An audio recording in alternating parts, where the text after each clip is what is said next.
He leído que no te gusta Enrique Bunbury. ¿Podrías dar las razones? A mí tampoco me gusta.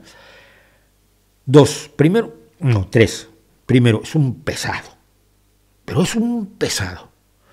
Tiene buena voz, es buen cantante, pero se siente algo así como Roy Orbison mejorado. Y no es, tampoco. No tiene la voz de Roy Orbison. 2. Cree que es Jim Morrison. Se viste como Jim Morrison, copia los movimientos de Jim Morrison, copia las actitudes de Jim Morrison, y le tengo una triste noticia. No eres Jim Morrison. Y 3. En su bonita voz, porque tiene una buena voz, tiene un recurso que es el vibrato. Cada vez que tiene una nota un poquito larga, mete vibrato.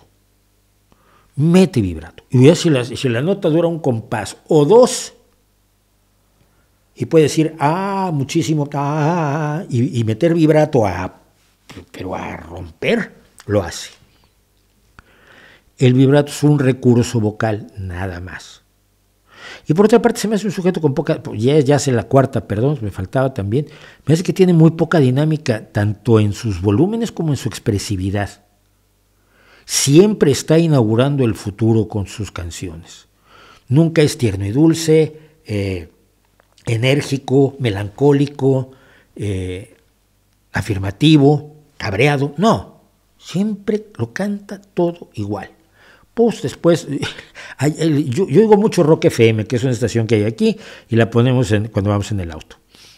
Y el otro día salíamos y empieza una canción de Bunbury y dije, no puede ser, qué horror. Bueno, para acabar, duraba como 8 minutos hasta que llegamos a donde íbamos. Dije yo, pero no puede ser tan larga una sola canción. ¿Qué te hemos hecho, hombre? Por favor. Entonces, esas son las razones fundamentales por las que no me gusta Bunbury.